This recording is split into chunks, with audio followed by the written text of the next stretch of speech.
네, 감사합니다.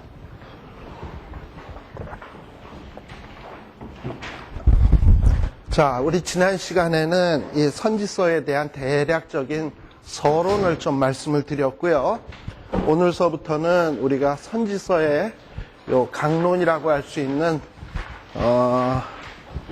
이사야에서부터 시작해서 말라기까지에 나오는 각 원들의 책들에 대해서 좀 살필 생각입니다. 조금 들어가기에 앞서서 잠깐 한번 보시면은 12페이지 잠깐 펴보세요.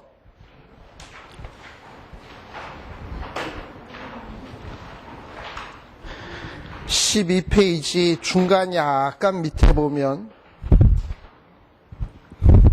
중간 부분 중간 약간 아래 오른쪽에 보면 예후 밑에 오바댜라고 나오죠? 예. 오바댜가 있고요. 그 밑에 요엘이 있고요. 또 밑으로 내려가 보면 이사야 미가가 있고요. 그 다음에 남북 화친 시대에 쭉 보게 되면 거기 이제 북쪽에 보면 엘리야, 엘리사, 그 다음에 요나, 아모스, 호세야 이렇게 돼 있죠. 그래서 우리가 잘 알다시피 성경책을 기록한 선지자들 하면은 아마도 가장 먼저 등장하는 선지자가 오바댜가 아닐지 싶어요. 오바댜. 그 다음에 등장하는 선지자가 있다면 요엘. 그 다음에 등장하는 선지자가 있다면 북이스라엘 쪽에서 활동한 요나, 아모스, 호세야. 그 다음에 또 남방의 이사야, 미가 이런 식으로 되어 있습니다. 그래서 우리들이 성경책 순서는 이사야, 예레미야, 에스겔, 다니엘, 호세야 뭐 이런 식으로 순서 배열이 되어 있습니다만은 그거는 어떤 선지서가 기록된 순서는 아니거든요.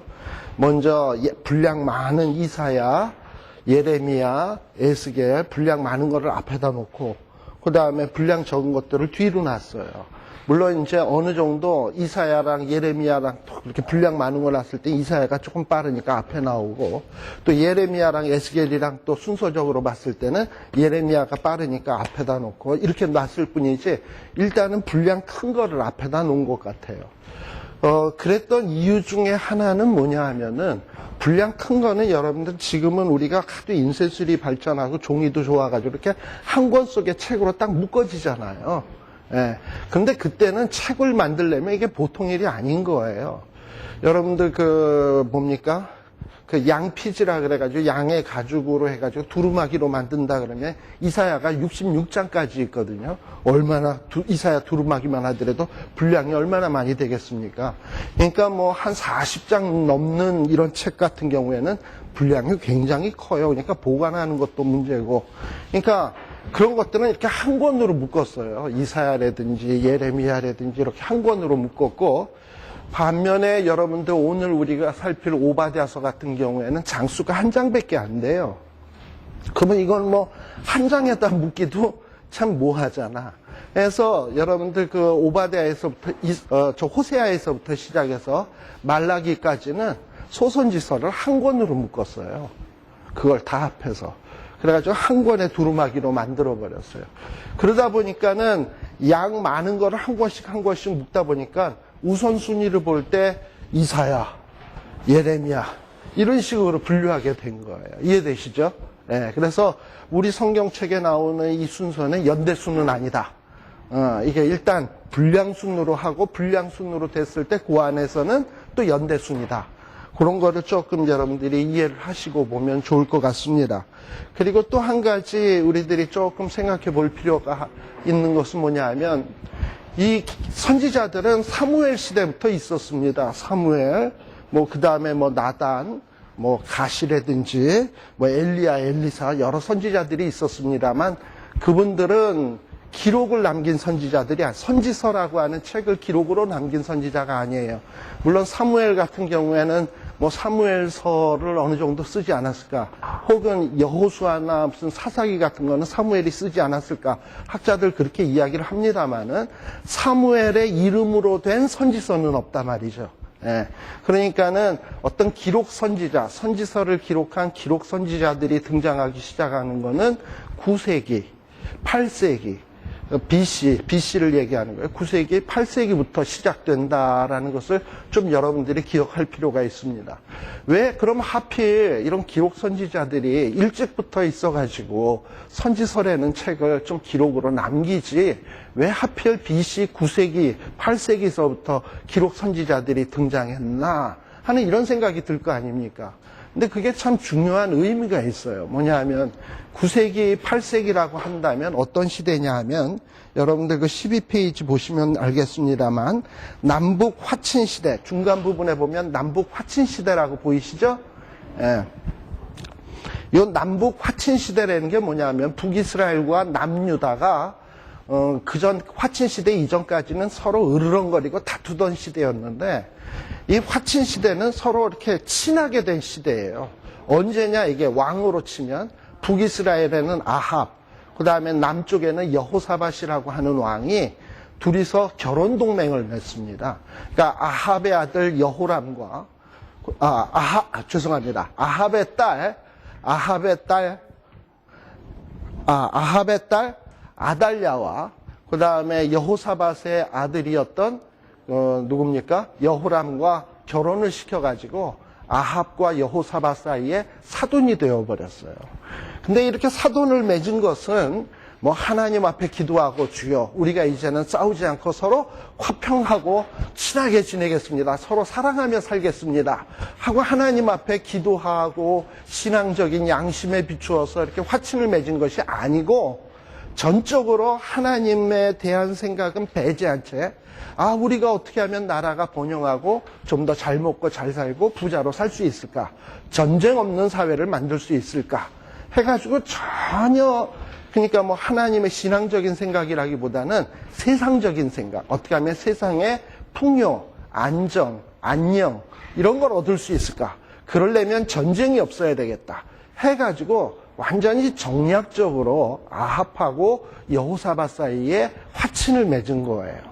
그러니까 이 화친을 맺었다고 하는 것은 뭐 어떻게 보면은 겉으로 보면은 참 좋은 거죠. 예, 좋은 거예요.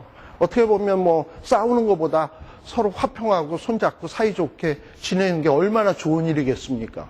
그렇지만 신앙적 입장에서 이렇게 보면 여호사밧 같이 훌륭한 왕이 악하기 악한 아합왕, 또 그 부인 이세벨과 사돈을 맺었다고 하는 것은 어떤 신앙을 고려하지 않고 사돈을 맺었다고 하는 것은 참 어떻게 보면 영적인 큰 위기 속으로 들어가는 거예요. 그러니까 여호사밧이라고 하면은 남유다에서 손꼽힐 만한 좋은 임금 가운데 하나거든요. 근데 그런 임금마저도 참 이렇게 참 하나님이 보실 때에 잘못된 선택을 한다면 그 다윗의 왕조가 무슨 희망이 있겠습니까? 특히 신앙을 지도하는 선지자들이 이렇게 바라봤을 때 저런 여호사밧 같은 임금마저 저런 식으로 결혼을 하다니 라고 생각을 하면 얼마나 마음이 속상하겠냐 이 말이에요. 그러면서 슬슬 선지자들은 북이스라엘에 대해서 소망 접은 것은 벌써 오래전이고 그래도 남방 유다만은 잘해야 될 텐데 이런 마음가짐이 있었는데 이 남방 유다마저 어떤 하나님을 생각하지 아니하고 세상적 부요와 번영을 위해서 화친 맺는 모습을 보면서 실망하기 시작하는 거예요. 실망하고선 유다에 대한 희망을 포기하기 시작해요. 이제 이 유다 나라도 얼마 안 있다간 이런 나라가 망하겠구나. 그러니 이제 망하니까 이 후대에게 왜 유다가 망했는지 이런 걸 좀 기록으로 남겨야 되겠다. 기록이라고 하는 것은 후대를 염두에다 두고 하는 것이지 단순히 설교만 할 거면 뭐 굳이 기록할 필요가 없어요. 근데 이 기록을 했다라고 하는 것은 후대를 염두에다 두는 거거든요. 그러니까 후대에 이스라엘 백성들이 바벨론 포로로 잡혀갔다든지 또는 해방돼서 돌아왔다든지 그랬을 때 이사야의 글을 읽고 글을 읽으면서 맞아. 이사야 선지자가 그때 그 좋은 시절 유다 좋은 시절에 이렇게 목이 터져라고 외쳤는데도 불구하고 이 민족이 듣지 않고 계속 빗나가기만 하더니 결국은 요 모양 요 꼴로 예언대로 망했고 또 망한 것으로 끝난 게 아니라 선지자의 예언대로 또 해방되었고 또 선지자의 예언이 남아있는데 장차 올 메시아가 오는구나. 그렇다면 이제라도 우리들이 정신 차리고 하나님 앞에서 바른 신앙생활을 해야 되겠구나 하면서 기록된 선지자의 글들을 보면서 다시 한번 신앙을 다짐을 할 수 있거든요. 그래서 이 기록 선지자들이 이스라엘 초창기 때서부터 막 선지자들이 기록하지는 않았고 한 9세기, BC 9세기에서부터 8세기에서부터 집중적으로 기록하기 시작했다라는 것은 어떤 그런 차원으로 여러분들이 생각하시면 좋을 것 같습니다. 자, 그러면 오늘은 이제 우리가 오바댜서를 하려고 그래요. 15페이지로 한번 가봅시다. 그래서 이 선지자들 여럿이 있습니다만 아마도 기록 선지자 가운데서 가장 오래된 선지자라고 한다면 오바댜를 꼽을 수 있을 것 같아요. 이사야, 예레미야, 에스겔, 다니엘 이걸 우리가 보통 뭐라 그러죠? 대선지서라 그러지 않습니까? 근데 대선지자들은 대개 보면 소선지서에 나오는 앞부분에 나오는 선지자보다 뒤에 역사적으로 보면 뒤에 나오는 인물들이에요. 우리가 소선지서에 제일 앞에 나오는 인물이 누가 있죠? 호세아, 그 다음에 요엘, 아모스, 요나, 요렇게. 그 다음에 또 있다면 오바댜. 요 정도 있잖아요. 요게 비교적 앞선 선지자들입니다. 호세아, 요엘, 아모스, 오바댜. 근데 이것도 순서적이냐 하면은 시대적으로 순서적으로 된 게 아니라 호세아 같은 경우에 몇 장까지 있나 한번 언뜻 한번 보세요. 호세아가 장수가 꽤 많아요. 예, 호세아가 장수가 많고요. 그 다음에 아모스도 보면 장수가 꽤 많죠. 예, 9장까지 있어요. 반면에 좀 장수가 적은 게 요엘이라든지 요나라든지 오바댜가 좀 장수가 작아요. 예, 그래서 호세아가 제일 앞에 나오게 된 것은 아마도 분량이 제일 많아서인 것 같습니다. 그러나 이 5 선지자 가운데서 가장 먼저로 꼽을 수 있는 선지자는 누구냐 하면 시대적으로 볼 때 오바댜라고 저는 봐야 된다고 생각을 해요. 물론 제가 이렇게 얘기하는 이유는 뭐냐 하면 오바댜를 좀 후대로 보는 분도 계세요. 또 저처럼 이렇게 앞으로 보는 사람도 있고. 근데 이제 제가 왜 이렇게 앞으로 보는지에 대해서 이유를 좀 설명을 드리겠습니다. 15페이지에 보시면은 여러분들 그 오바댜서에 대한 대체적인 개론적인 이야기를 좀 제가 써놨습니다. 사실 구약 성경 가운데서 가장 분량이 적은 책 한다면은 오바댜서일 거예요. 분량이 한 장밖에 되지 않습니다. 그래서 오바댜 몇 절이요 했는데 몇 장입니까 하면은 나는 성경에 무식합니다 하는 거 펴내는 거예요. 오바댜서는 한 장밖에 없습니다. 네? 자, 그리고 오바댜라는 말은 어떤 뜻이냐면 오바댜, 할 때 야라고 하는 모음으로 끝나잖아요. 야. 우리가 할렐루야, 이렇게 야로 끝나면 이게 뭐냐면 여호와야, 여호와. 그리고 오바드, 혹은 에베드라고 하는 말은 뭐냐면 종이라는 말이에요. 그래서 오바댜라는 이름의 뜻은 여호와의 종이다라는 이런 이름의 뜻이 있습니다. 근데 이 오바댜라고 하는 인물은요, 선지자 오바댜도 있습니다만 또 누구도 있냐 하면은 아합 시대 때 보면 아하방 때 북이스라엘 아하방 때 국내 대신 오바댜라고 하는 사람이 있어요. 기억나세요? 예, 여러분들 그 엘리야 선지자를 그 누굽니까? 아하방이 얼마나 잡아 죽이려고 했습니까? 그래가지고 이제 엘리야가 오게 됐는데 오바댜라고 하는 대신하고 아하방이 맞으러 가면서 오바댜가 엘리야를 단독으로 만났잖아요. 그러고서는 엘리야 선지자가 내가 아합에게 가리라 했더니 오바댜라고 하는 사람이 당신이 온다 그랬다가 안 오면 나 죽습니다. 이러고서 벌벌 떨던 거 기억나시잖아요. 그런 국내 대신 오바댜라고 하는 사람이 있어요. 그리고 지금 여기 오바댜서를 기록한 오바댜가 있고요. 그래서 어떤 사람은 동일 인물이 아니냐, 이런 얘기를 하는데, 제가 볼 때는 그런 것 같지는 않아요.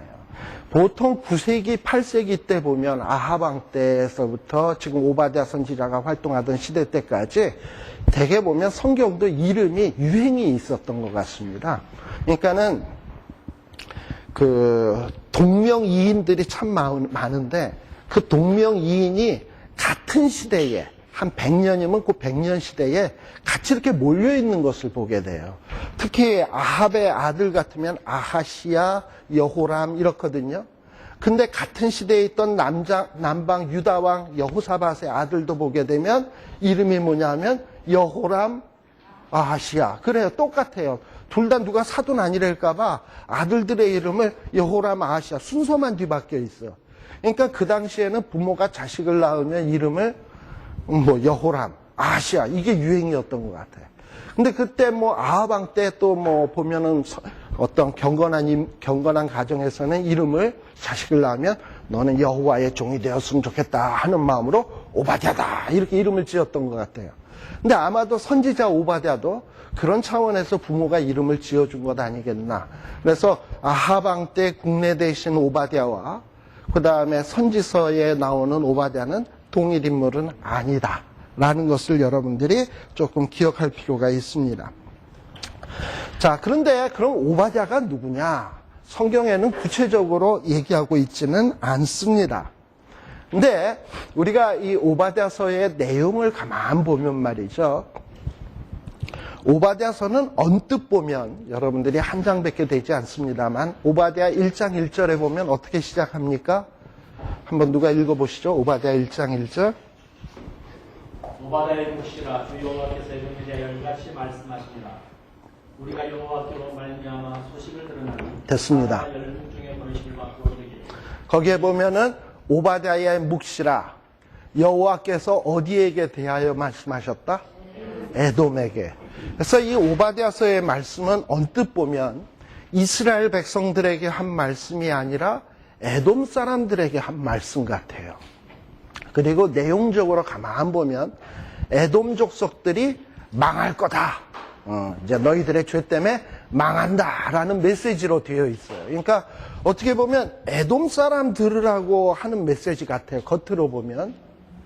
그렇지만 에돔 사람 들으라고 하면은 그리고 에돔 사람 읽으라고 한다면 그 메시지가 글로 쓸 때 히브리어로 써야 되겠습니까? 에돔어로 써야 되겠습니까? 에돔어로 써야 되는데 오바댜서는 뭘로 기록되었다? 히브리어로 기록되었다. 그렇다면 에돔에게 외치는 말씀 같지만 정작 이 말씀을 읽고 깨닫고 그 의미를 알아야 될 대상은 누구냐 하면은 이스라엘 사람이라는 거예요. 이스라엘 사람들이 알아야 된다는 거예요. 자, 그런데 이 오바댜서를 좀 이해하기 위해서는 우리들이 역사적인 배경을 좀 알 필요가 있습니다. 오바댜서는 우리가 에돔 사람들에게 외치는 말씀처럼 겉보기엔 돼 있다 그랬습니다. 그러면 에돔이라고 하는 나라는 어떤 나라냐? 그 조상은 에서로 거슬러 올라가요. 에서는 누구의 아들? 이삭의 아들? 이삭의 아들이죠. 야곱과 에서 이삭의 아들입니다. 에서의 이름의 뜻은 뭐라고요? 불다. 왜 붉은지 제가 설명했나? 아는 분도 계시고 모르는 분도 계세요. 우리가 야곱과 에서 잘 알잖아요. 복중에서부터 싸웠다고. 근데 이거는 믿거나 말거나 합니다. 야곱과 에서가 복중에 이렇게 있을 때 야곱은 환하게 축복받기를 사모해가지고 자꾸 축복을 받으려면 어디로 가야 돼? 모든 좋은 것들은 어디서부터 온다고? 위로부터 온다고. 그래서 엄마 뱃속에 있을 때 좋은 것은 위로부터 오니까 자기가 어떻게 해서든지 위로 올라가야 돼. 배 위에 이렇게. 그러니까 에서는 이렇게 올라가가지고 자기가 축복을 받아야 되니까 에서는 받으면 안 되니까 그냥 위에서 발걸질을 하는 거야. 죽어라 죽어라 너는 죽어라. 나만 복 받아야 된다 하니까는 벌써 이 에서는 뱃속에서부터 얻어 터져가지고 온통 얼굴이 멍들고 벌게 가지고 이래가지고 이렇게 된 거예요. 온통 얻어 맞은 거야. 그러니까 그 리브가가 이렇게 그 계시를 받잖아. 복중에 애가 둘이 있구나. 그러고선 싸운다 둘이서. 근데 큰 자가 적은 자를 섬기리라라는 예언을 받잖아요. 두들겼거든. 뱃속에서부터. 그런데 갑자기 엄마가 진통을 느끼는 거야. 그러니까는 진통을 느끼면 누가 먼저 나오겠습니까? 하나 위에 있고 하나 아래에 있으니까 아래에 있는 게 먼저 나오는 거야. 나오니까 이건 너 안 돼. 내가 먼저 나가야 돼. 내가 장자가 돼야 돼. 발 뒤꿈치를 잡은 거죠. 그래서 야곱이 됐고, 그리고 에서는 나왔는데 벌게 가지고 나오니까 불다라는 뜻으로 에서 이렇게 이름이 되었다라는 설이 있습니다. 아무튼 그렇게 뱃속에서부터 치열한 전쟁을 해서 그런지 이 에서의 이 후손들은 이스라엘 백성, 특별히 야곱의 후손들을 좋아하지 않았습니다. 그래서 끊임없이 역사적으로 이 야곱 족속들, 이스라엘 족속이죠. 이스라엘 족속들을 괴롭히고 힘들게 했습니다. 특별히 이스라엘 백성들이 출애굽을 해가지고 가나안 땅에 들어갈락 말랑할 때 이 에돔 땅을 통과하면 금방 가나안에 들어갈 수 있거든요. 그래서 에돔 땅을 통과시켜달라고 부탁을 했는데 에돔 족속들이 노했단 말이에요. 그래가지고 뺑 돌아갔던 길이 있어요. 그래서 돌아가면서 이스라엘 백성들이 너무 광야에서 힘들어서 막 모세에게 민수기 같은 데 보면 불평하고 원망했던 그런 기록도 나와 있습니다. 근데 그뿐만 아니라 이 에돔 족속은요, 그 이후에도 끊임없이 이스라엘 백성들을 깐주발 괴롭혔던 족속이에요. 근데 여러분들이 한 가지 성경 속에서 여러분들이 딱 하나 붙들어야 되는 게 뭐냐면 이스라엘 족속은 아주 특이한 족속이에요. 왜냐하면 하나님의 택한 족속이니까. 그래서 하나님이 아브라함 때 이미 이스라엘 족속에게 아주 특별한 축복을 하나 주었어요. 여러분들 출애굽기 12장 1, 2, 3절에 보면 그 아브라함이 받은 약속이 있잖아요. 근데 그 중에 보면은 무슨 약속을 했냐 하면은 내가 너를 축복하는 자에게는 축복하고 너를 저주하는 자에게는 저주하겠다. 지금 무슨 얘기예요? 이스라엘 백성들에게 좋게 하는 자에게는 내가 복 줄 거고 이스라엘 백성들을 괴롭히고 못 살게 노는 그런 족속에게는 하나님이 저주하겠다 그랬거든요. 근데 이 에돔 족속은 어디에 해당되냐? 이스라엘 백성들을 축복한 족속입니까? 아니잖아요. 이스라엘 백성을 어떻게 해서든지 망하게 하고 못 살게 놀려고 했던 족속이거든요. 그래서 하나님께서는 에돔 족속 하는 그 행동 일거수일투족을 딱 보시고 이들 내가 아브라함한테 한 약속이 있는데 요따구로 해봐라. 차곡차곡 계산해 놓으셨다가 너네들 에돔 족속 망한다 라고 예언하는 게 바로 이 오바댜서입니다. 예. 그래서 어떻게 보면 이 오바댜서는 창세기 12장 1, 2, 3절에 나오는 예언의 어떻게 보면 성취다라고도 볼 수 있어요. 그렇잖아요. 예, 이스라엘 백성들을 저주하고 괴롭히는 족속은 하나님이 심판하신다, 저주하신다. 뭐 이런 어떤 내용이니까요. 그래서 그 오바댜서에 대한 내용을 좀 여러분들이 잘 생각을 해볼 필요가 있고요. 그 다음에 좀 페이지 넘어가서요.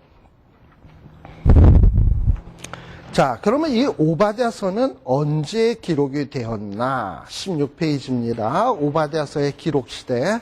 제가 아까 얘기했습니다만 오바댜서가 언제 기록되었는지는 우리가 특별히 알 수는 없다라고 얘기를 했어요.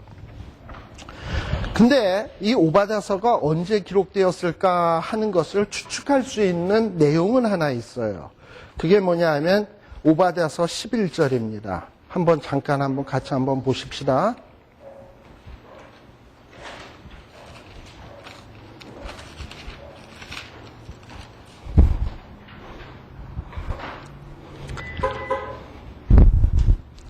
자, 오바댜서 1장 10절과 11절에 보면 이렇게 되어 있습니다. 내가 내 형제 야곱에게 행한 포악을 인하여 수욕을 입고 영원히 멸절되리라. 내가 멀리 섰던 날, 곧 이방인이 그의 재물을 늑탈하며 외국인이 그의 성문에 들어가서 예루살렘을 얻기 위하여 제비 뽑던 날에 너도 그들 중 한 사람 같았었느니라 라고 돼 있잖아요. 이 얘기를 읽어보면 최소한 오바댜서는 언제 기록된 거냐 하면 유대인들이 어떤 이방 나라에게 침략을 당해가지고 막 뺏길 때 이 에돔 나라가 멀리서 이렇게 지켜보면서 야, 우리도 가서 뺏자. 이런 어떤 사건이 있었던 거예요. 그죠? 그 사건 뒤에 기록됐겠죠? 이 사건은요. 그러니까 뭔가 이스라엘 백성들이 이방의 침략을 받아가지고 막 어려운데 에돔도 그냥 껴다리로 껴들어와가지고 막 물건 뺏어갔던 적이 언젠가. 그때를 알면 오바댜서가 대충 어느 사건 다음에 기록됐는지를 우리가 알 수 있어요. 근데 뭐 사실 이스라엘 나라가 특히 뭐 이스라엘, 유다 이 나라들이 뭐 이방에 침략받은 게 뭐 어디 한두 번입니까? 아주 그냥 여러 번 침략을 받았거든요. 그래서 뭐 물론 대표적인 건 바벨론에게 침략당한 거, 뭐 그걸 생각할 수 있겠습니다만 바벨론에게 멸망당하기 전에도 아수르에도 침략당했었고 다메섹에도 침략당했었고 아라비아 사람에게도 침략당했고 애굽에게도 침략당했고 여러 나라에게 수없이 침략당했거든요. 블레셋에게도 침략당했고. 근데 그때마다 이 에돔 족속은 어떻게 행동을 했냐 하면, 자, 에돔 족속은 따지고 보면 이스라엘 유다 족속과 어떤 족속입니까? 형님네 족속 아닙니까? 형님 아닙니까?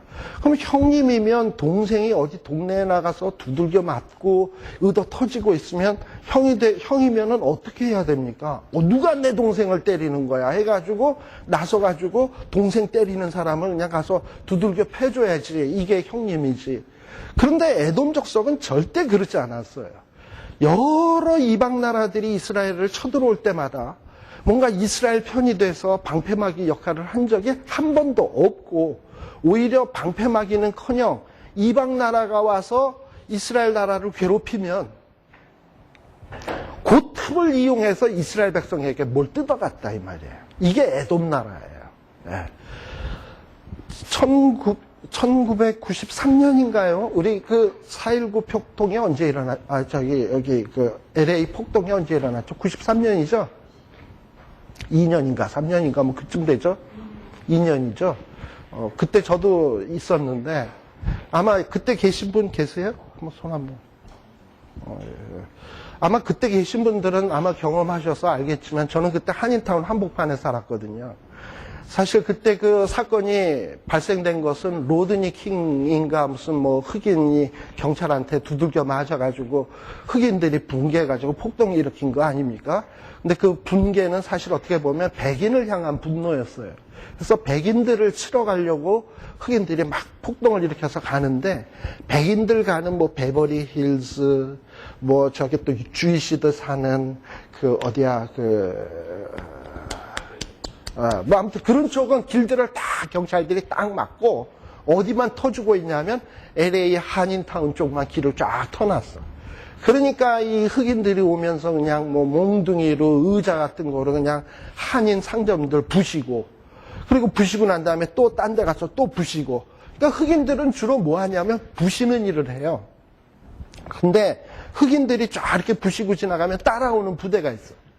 그게 누구냐면 히스패닉 부대가 와. 근데 그 사람들은 다 그 쇼핑몰에서 그 카트 있잖아요.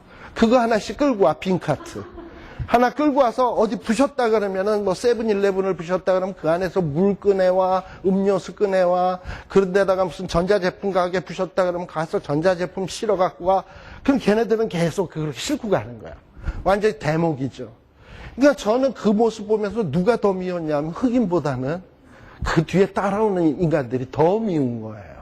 근데 그런 짓을 누가 했냐 하면은 이 에돔 족속이 했단 말이에요.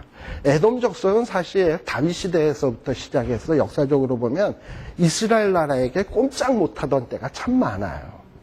꼼짝 못하고 식민지처럼 지냈다가 가끔 이스라엘 왕들이 좀 시원찮아가지고 약해지면 그때 그냥 기세등등 해가지고 또 그런 약할 때 꼭 이방 나라 쳐들어오잖아요.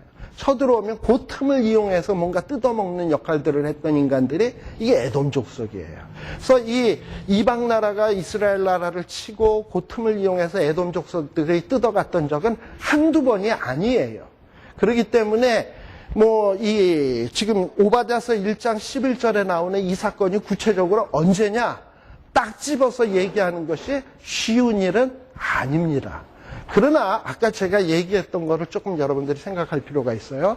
오바댜서는 에돔이 멸망한다라고 하는, 겉보기에는 에돔이 멸망한다라고 하는 심판의 메시지, 저주의 메시지지만, 그러나 이 오바댜서가 기록된 것은 히브리어로 기록되었다라는 것은 뭔가 이스라엘 사람, 유다 사람이 들으라고 한 말씀이거든요. 그럼 유다 사람이 이런 말씀을 들어야 될 때가 언제냐라고 하는 것을 생각해 볼 필요가 있어요.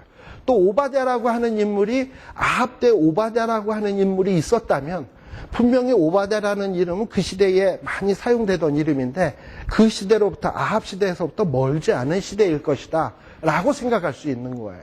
그리고 아합으로부터 멀지 않은 시대에 이스라엘이 침략당했던 이방 나라에게 침략당했고 에돔 나라가 그 침략을 이용해서 이스라엘 백성들에게 뜯어먹은 적이 있었나 없었나 따져보면 뭔가 답이 나와요. 그래서 우리들이 생각해 볼 수 있는 데가 어디냐 하면 바로 들어오세요. 이 오바댜서는 언제로 볼 수 있냐 하면은 남쪽 유다 나라에 여호람이라고 하는 왕이 되었을 때에 아마도 이 오바댜가 활동한 것 아니겠는가 추측을 할 수 있습니다.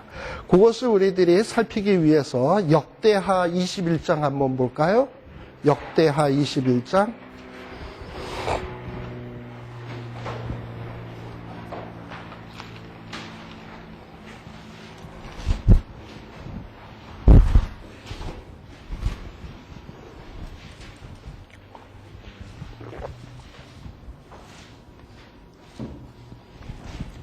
자, 역대하 21장 1절부터 한번 보세요. 자, 기록 선지자들이 어느 시대 이후서부터 비로소 등장하기 시작했다고요? 아합 왕, 여호사밧 왕 때 이후서부터 등장하기 시작했다 그랬잖아요. 그랬는데 21장에 보게 되면 남쪽 유다 왕 여호사밧이 죽었습니다. 그리고 누가 왕이 됐어요? 여호람이 왕이 됐어요. 자, 그리고 이 여호람이 왕이 되면서 어떤 일이 있었냐 하면은 이 여호람이 왕이 될 때 그 아버지 여호사밧이 아마도 밑에 자식이 여럿이 있었던 것 같아. 근데 그 중에서 뭐 2절에 보게 되면 여호사밧의 아들에 보면은 아사랴라고 하는 아들도 있고 여히엘이라고 하는 아들도 있고 스가랴라고 하는 아들도 있고 아사랴도 있고 미가엘도 있고 스바디아도 있고 이렇게 다 여러 아들들이 있었습니다. 근데 아버지가 죽기 이전에 그 아들들에게 유산을 물려줬어요. 그래가지고 3절에 보면 그 아들들에게 은금, 보물, 유다의 견고한 성읍들을 선물로 후히 다 나누어 줬어요. 아들들에게. 대신에 여호람에게는 뭘 줬냐? 장자인 고로 뭘 줬다? 왕위를 줬다라고 했어요. 그러니까 여호람은 왕위를 받고 기타 어떤 물질적인 거는 별로 안 받은 것 같아요. 그러나 여러분들이 딱 봤을 때 뭐가 제일 좋은 거예요? 왕입니까? 견고한 성읍입니까? 보물입니까? 왕이죠. 그러나 이 왕위가 제일 좋은 거지만 여호람의 와이프 아달랴가 볼 때는 뭐가 더 커 보일까요? 자기 남편은 이미 왕이니까 뭐 그건 별거 아니야. 근데 지 아들네 집에 가보니까 시동생네 집에 가보니까 성읍도 견고한 성읍이고 갖고 있는 보물도 많고 그러면서 남편 옆구리를 콕콕 찌르면서 당신은 아버지한테 어떻게 보였길래 저런 것도 못 받고 그냥 명색 좋은 왕이나 물려받고 이게 뭐냐 이게 이러면서 맨날 구박했겠지. 그랬어요. 바로 그랬더니 여기에 보면은 4절에 보면 여호람이 힘이 없을 때는 뭐 암만 와이프가 옆구리를 콕콕 찔러도 꼼짝 못 하다가 이제 어느 정도 왕이 돼서 왕의 세력을 얻은 다음에는 어떻게 했습니까? 모든 아우와 이스라엘 방백 중 몇 사람을 죽여버렸어요. 그러니까 여호람은 동생들을 죽인 아주 잔인한 왕입니다. 그리고 6절에 보게 되면 이 여호람이가 남쪽 유다 왕인데도 불구하고 행동하는 짓거리를 보면 딱 누구의 길로 행했냐면 북쪽 이스라엘 왕들의 길로 행해서 딱 북쪽에 자기 장인어른하고 똑같이 행했단 말이지. 그래서 그 이유가 뭐냐 하면 아합과 이세벨의 딸이 와이프였기 때문이다. 결혼 잘못했기 때문에 이 지경 됐다라고 돼 있어요. 자, 그러다 보니까는 하나님께서 이렇게 여호람의 행위가 악하다 보니까 하나님이 여호람을 징계하기로 작정을 하셨어요. 그래서 징계하기로 작정을 했는데 어떻게 했냐? 8절에 보게 되면 여호람 때에 누가 배반하여? 에돔이 배반하여. 그러니까는 그 이전까지는 다윗왕 때서부터 시작해서 쭉 내려올 때까지 에돔 나라는요, 유다 나라에게 꼼짝 못하고 있었어요. 그런데 이 여호람이가 아하방처럼 행동을 하고 동생들 죽이고 북이스라엘 왕들처럼 우상이나 숭배하고 요따우로 행동하니까 하나님께서 정신 차리라고 그동안에 식민지처럼 꽉 꼼짝달싹 못하게 하던 에돔이 독립을 해버리는 거예요. 독립을 해버리고 이 유다 나라에 대해서 대항을 하기 시작을 한 거예요. 그러니까 이 에돔이 졸지에 적이 돼버린 거예요. 자, 그러다 보니까는 이 여호람은 이 에돔이 아주 골치 아픈 나라야. 그래서 날마다 이 에돔 나라를 어떻게 정복하면 좋을까 하고서 고민을 하기 시작해. 그래서 9절에 보면 여호람이 뭐합니까? 장관들을 데리고 병거를 거느리고 에돔을 갖다가 정복하기 위해서 자꾸 출정을 하는 거예요. 근데 이거 뭐 하나님이 하신 일인데 여호람이가 뭐 군대 데리고 간다고 해결되겠습니까? 안 되지. 네. 자, 10절에는 이렇게 계속 뭐 장관들하고 병거들 가지고 침략을 했지만 에돔이 유다 나라에게 다시 정복당했냐면 그렇지 않고 10절에 보면 이와 같이 에돔이 배반하여 유다의 수하에서 벗어났더니 완전히 수하에서 벗어나 버린 거야. 예. 이유가 뭐냐? 이렇게 에돔이 해방되고 유다의 수하에서 벗어난 이유는 이는 저가가 누굽니까? 여호람이가 그 열조의 하나님 여호와를 버렸기 때문이다 라고 얘기를 하고 있어요. 자, 이렇게 해서 에돔이 깐주발거리면서 지금 이스라엘을 괴롭히기 시작을 합니다. 그런데도 여호람은 정신을 안 차려. 그러니까 북이스라엘에서 활동하던 선지자 누가 있냐면 엘리야가 있습니다. 근데 이 엘리야가 북쪽에 있다 보니까는 여호람을 만나러 오기가 쉽지 않잖아요. 나이 많은 노인네가 오기가 힘드니까는 뭘 보냈냐면 편지를 보냈단 말이지. 근데 편지에다 무슨 얘기를 써서 보냈냐 하면은 13절에 보면 네가 북이스라엘 왕처럼 행동하고 동생들 죽이고 했으니 너는 이제 하나님의 징계를 받을 텐데 특별히 역대하 21장 14절에 보면 내 백성과 내 자녀와 내 아들과 내 모든 재물을 뭐 하겠다? 큰 재앙으로 치겠다. 이 재앙이 무슨 재앙일까요? 외국이 쳐들어오는, 이방 나라가 쳐들어오는 재앙으로 치겠다는 거예요. 네? 그리고 이방 나라만 쳐들어오냐?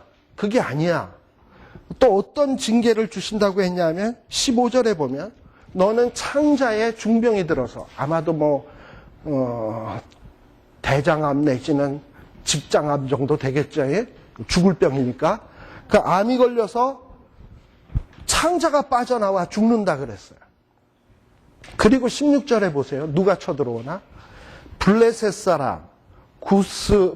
사람과 구스에서 가까운 아라비아 사람들이 마음을 격동해서 여호람을 치러 들어왔어요.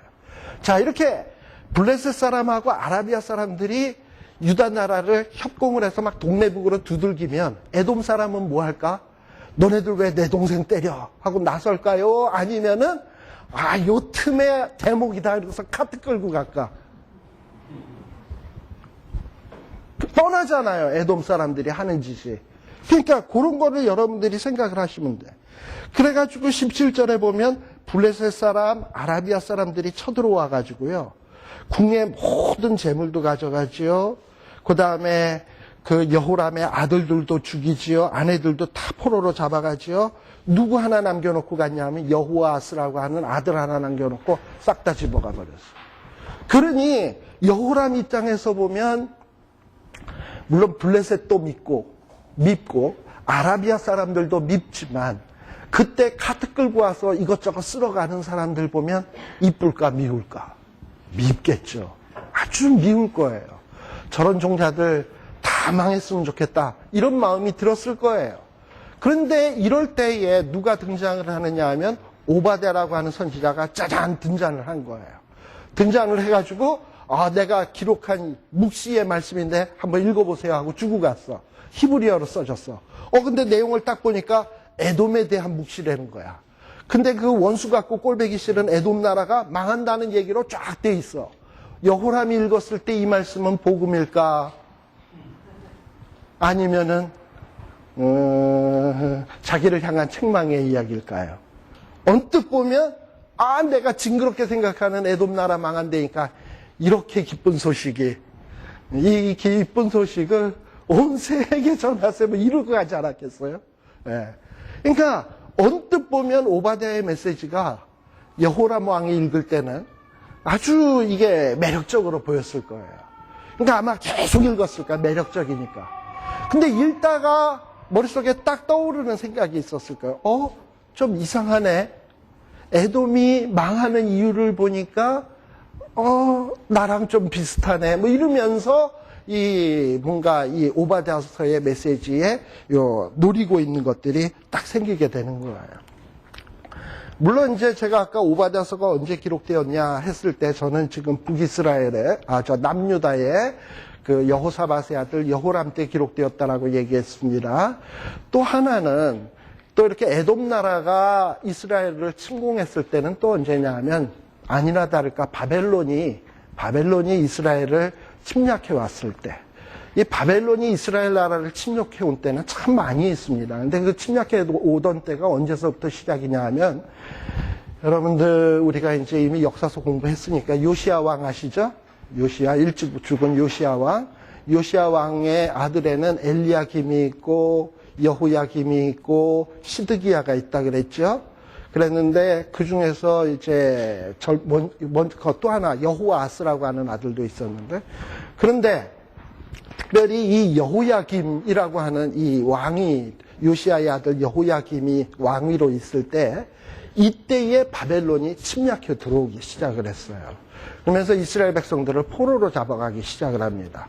그래서 이스라엘 백성들의 그 바벨론의 포로로 잡혀가기 시작한 건 여호야김 때서부터예요. 여호야김 왕 때부터. 그래서 제일 먼저 포로로 잡혀간 게 다니엘이라든지 뭐 이런 사람들이고 1차 포로.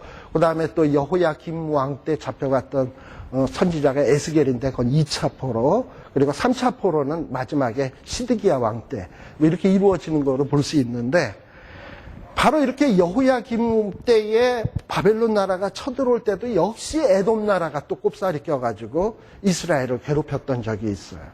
만일에 이 사건 뒤에 기록된 거라면 오바댜서는 언제 기록된 거냐면 최소한 이스라엘의 멸망 후, 그러니까 포로기 때나 아니면 포로기 이후에 기록됐다라고 볼 수 있어요. 그러나 이렇게 이 오바댜서가 소선지서 가운데 비교적 앞부분에 위치하는 것을 볼 때, 특별히 아까 호세아, 요엘, 아모스, 오바댜, 요나 이렇게 8세기, 9세기 선지자들 이렇게 몰려있는 그 그룹에 오바댜서가 끼어있는 것을 볼 때, 오바댜서는 포로기거나 포로기 이후에 기록된 선지자가 아니라 훨씬 포로기 이전에 기록된 선지자로 보는 것이 타당할 것 같다. 특히 오바댜서가 딱 가서 그 메시지가 적용되는데 딱 알맞은 시대적 상황이 언제냐 하면 바로 이 여호람 때랑 딱 맞을 것 같다 해서 이 오바댜서를 우리는 이 여호람 왕 때로 이렇게 보는 것이 옳을 것 같다라고 제가 말씀을 드리는 겁니다. 근데 왜 이렇게 이 성경이 언제 기록되었냐, 어느 때 기록되었냐, 누가 썼냐 이런 것들이 왜 중요하냐 하면 말이죠. 그냥 성경 읽으면 되지. 그걸 뭐 이렇게 따지나 이렇게 생각할지 모르지만, 어떤 이 성경이 기록되게 된 배경이나 또 성경의 이 기록을 받는, 그러니까 이 성경의 기록을 받아서 읽는 이 독자들의 그 배경을 알아야 이 메시지들이 왜 이 사람들에게 이 사람이 이런 메시지를 썼는지가 이해가 되거든. 그걸 모르고 이거 언제 쓰여졌는지도 모르고 누구에게 썼는지도 모르고 무작정 읽다 보면 왜 썼는지, 무슨 의도로 썼는지 이런 걸 모르거든요. 그러니까 그 성경의 생생한 의미가 우리에게 살아날 수가 없어요. 그래서 여러분들이 성경에 뭐 창세기에서부터 시작해서 요한계시록까지 66권의 책이 있습니다만, 이 66권의 책을 읽을 때는 한 권 한 권 다 똑같은 시기와 장소에서 기록된 게 아니잖아요. 그러니까 뭐 예를 들어서 뭐 오바댜서다. 그럼 이 오바댜서는 언제 기록되었을까? 누가 썼을까? 어디서 썼을까? 왜 썼을까? 무엇을 썼나, 도대체 무엇을 어떻게 쓰고 있나, 이런 것들, 소위 육하 원칙이라는 게 있어. 언제 어디서 무엇을 어떻게 왜, 이 육하 원칙이라는 걸 머릿속에다 넣고, 물론 그 육하 원칙에 나오는 그 질문들에 대해서 정확한 답을 100% 내릴 수는 없지만, 그러나 여러 참고서나 주석이나 뭐 성경 총론책 같은 거라든지 기타 등등을 막 뒤지고 살펴가지고 대략 이거 누가 썼고 어느 시기에 썼고 누구에게 썼고 어떤 장소를 배경으로 썼고 이런 것들에 대해서 사전 지식을 여러분들이 자꾸 공부하려고 하셔야 돼. 그러고 난 다음에 이 성경책을 읽으면 그 말씀이 어찌 그리 단지요. 그리고 한 구절 한 구절의 의미가 생생하게 들어오게 되어 있습니다. 그래서 저도 이 오바댜서를 그냥 아예 초장부터 1장 1절에서부터 쫙 읽어 나갔으면 좋겠는데, 그것보다는 이렇게 좀 길게 서론적으로 말씀을 드린 것은 우리가 오바댜서를 잘 이해를 하려면 이런 어떤 역사적 배경이나 상황들을 이해를 해야 우리들이 조금 더 오바댜서를 잘 이해할 수 있기 때문에 그렇습니다. 그래서 특별히 여러분들이 선지서를 잘 이해하기 위해서는 열왕기라든지 역대기라든지 하는 책들의 내용들을 잘 아셔야 돼요. 그래서 그것이 잘 알아서 그 왕 때 우리가 아까 여호람에 대한 이야기를 역대기를 통해서 잠깐 봤습니다만, 이게 이 병행되는 구절이 열왕기 하 8장에도 여호람에 대한 기록이 나오거든요. 근데 열왕기 하 8장에는 이 여호람에 대한 기록이 좀 짧아요. 역대기에 비해서 여호람에 대한 기록이. 그래서 어떻게 보면 이 여호람, 이 오바댜서를 알기 위한 여호람에 대한 그 역사적 배경을 알려면 역대기, 아까 우리 역대기 하 21장이라 그랬나요? 21장에 나오는 내용들의 배경을 여러분들이 머릿속에다 딱 염두에다 두고 그리고 읽어나가면 좋으리라고 보여집니다. 그리고 또 여러분들이 성경을 읽을 때 무슨 여러분들 성구대사전 이런 거 들어보셨죠? 성구대사전. 보통 영어로는 컨컬던스라고 얘기를 하는데, 만일에 에돔에 대한 묵시라라고 나왔다면은 에돔이라고 하는 단어로 나와 있는 성경 구절들을 창세기에서부터 한번 다 뒤져보는 거야. 그 컨컬던스에 다 나와요. 그래봐야 뭐 이렇게 많지 않아요. 쭉쭉 모아보면 뭐 100절 미만이에요. 한 장 미만이라고. 그러면 창세기에서는 에서를 언급할 때 에돔하고 관련되게 나왔구나. 그러고서 뭐 쭉 이렇게 다 하다 보면 에돔 족속이 어떤 족속이구나. 그 성경들을 일일이 찾아서 읽다 보면 좀 감이 와요. 그리고 에돔이 뭔가 이스라엘을 침략하고 이스라엘 손에서 벗어났던 때는 바로 요때구나. 아까 우리 읽었잖아요.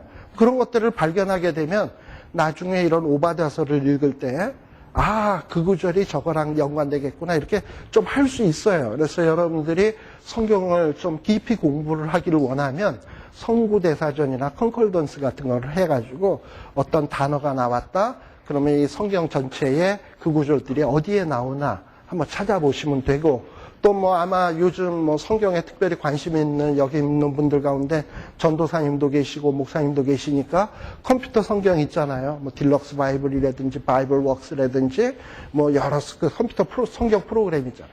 그런 거에서 에돔 하고 치면 쫙 나오잖아요. 그렇게 해서 쭉 찾아보시면 그렇게 해서 읽어보시고 이렇게 성경하고 겸해서 읽을 때 그 성경을 조금 더 깊이 이해할 수 있다라는 거를 좀 염두에 두셨으면 좋겠습니다. 잠시 쉬었다가 이제 오바댜서는 한 장밖에 되지 않으니까 쉬었다가 오바댜서의 내용을 들어가도록 하겠습니다.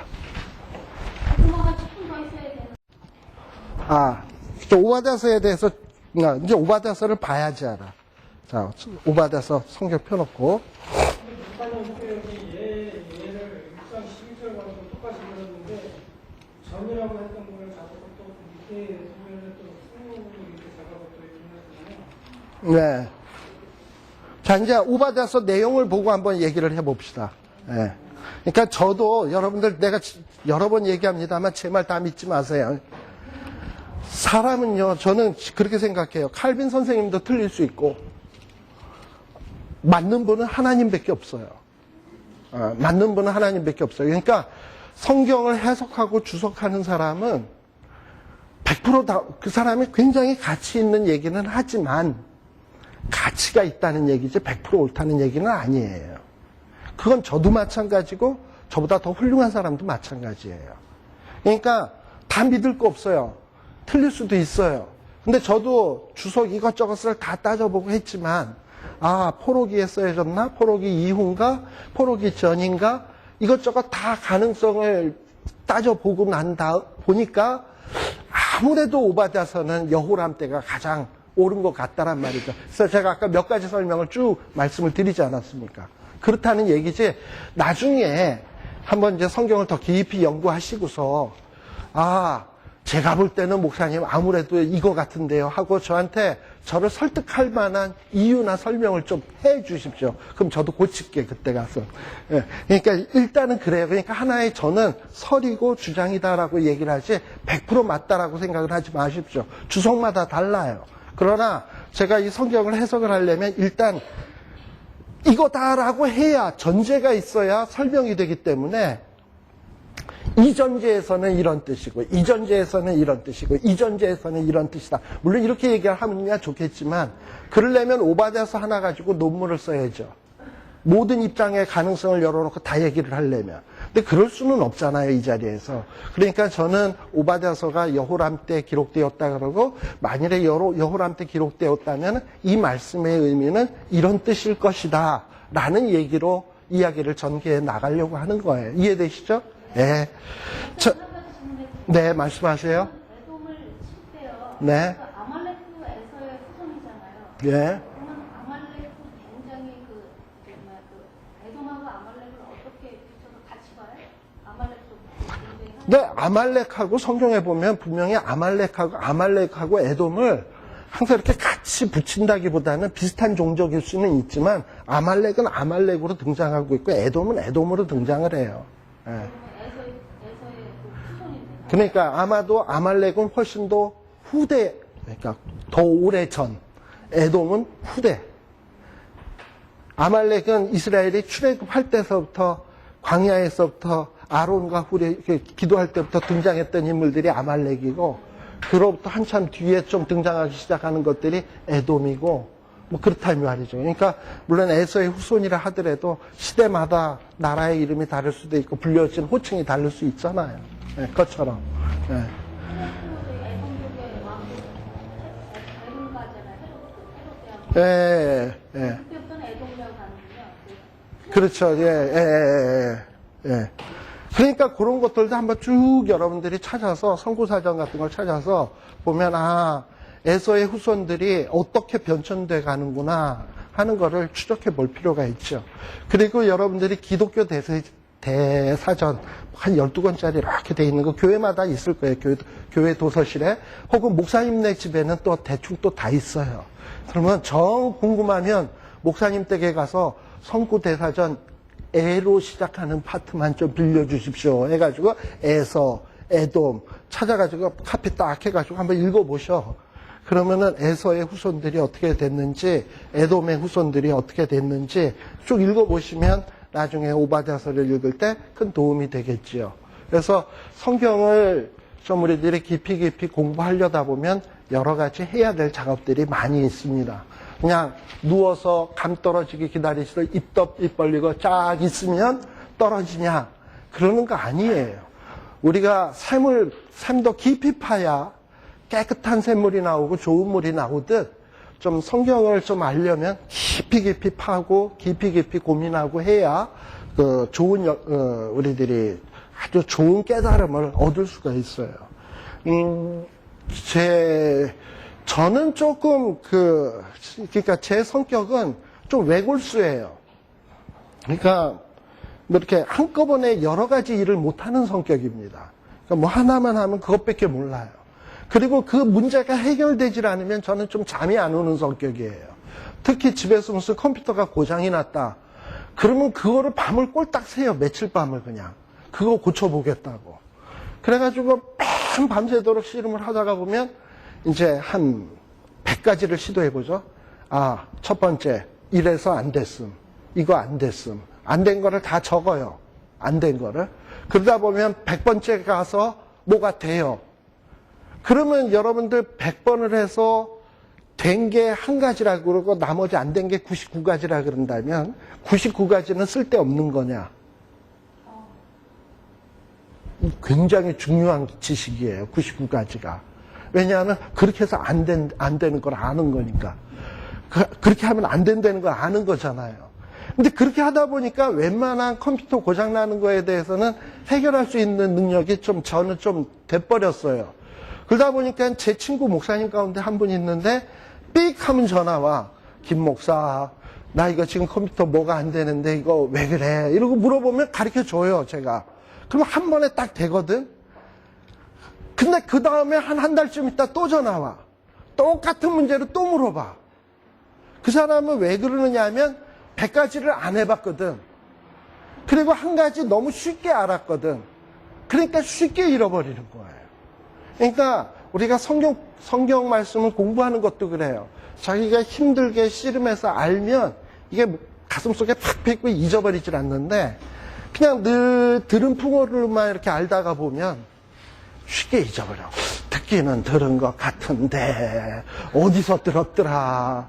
그 김 목사가 한 얘기인가 우리 담임 목사님이 한 얘기인가 내가 학교에서 들었나 긴가 민가 하고 그런다 이 말이에요.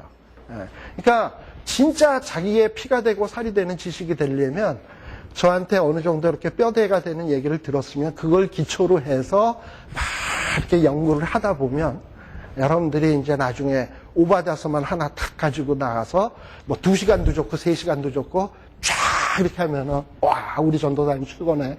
아 우리 목사님 최고네. 이제 이렇게 나오는 거죠. 예. 그렇게 되셨으면 좋겠어요. 저는 여러분들이. 예. 자 그럼 이제 좀 쉬었다 가도 되겠죠? 예.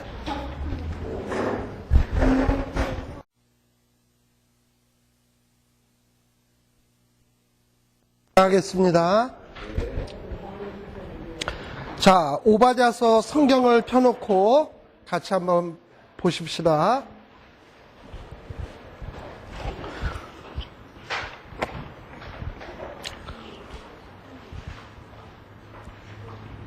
자, 오바댜서 1장에 보게 되면 이제 시작이 이렇게 시작됩니다. 오바댜의 묵시라. 사실 선지서에 보면은요, 선지서 1장 1절 같은 데 보게 되면 바로 다음 페이지 요나서를 한번 보세요. 요나서 같은 데 보면 여호와의 말씀이 누구의 아들? 아미떼의 아들 요나에게 임하니라 이렇게 돼 있습니다. 그래서 보통 선지자들을 보면 누구의 아들 이렇게 해서 이렇게 이름이 호칭이 되곤 해요. 그런데 오바댜 같은 경우에는 이 사람의 아버지가 누군지 어느 동네 사람인지 이런 거에 대한 인포메이션이 전혀 없어요. 그죠? 그냥 오바댜의 묵시라 라고 되어 있습니다. 그러니까 이 오바댜라고 하는 사람은 참 이렇게 정체불명의 사람이에요. 그래서 이 오바댜서가 언제 기록되었는지 어디서 기록되었는지 참 알기가 힘든 게 이런 부분입니다. 예를 들면 이사야서라든지 이런 거 보면 누구의 아들 누구의 아들 누구의 아들 누구 이렇게 나오는데 그래서 대충 어느 시대겠구나 이게 나오는데 오바댜서는 그게 없어서 참 힘들어요. 네. 자, 그렇지만 이 오바댜라고 하는 사람이 쓴 말씀입니다. 근데 누구에게 쓴 말씀이냐? 1장 1절에 보게 되면 하나님께서 에돔에게 하신 말씀을 아마 이 오바댜가 받은 것 같아요. 네.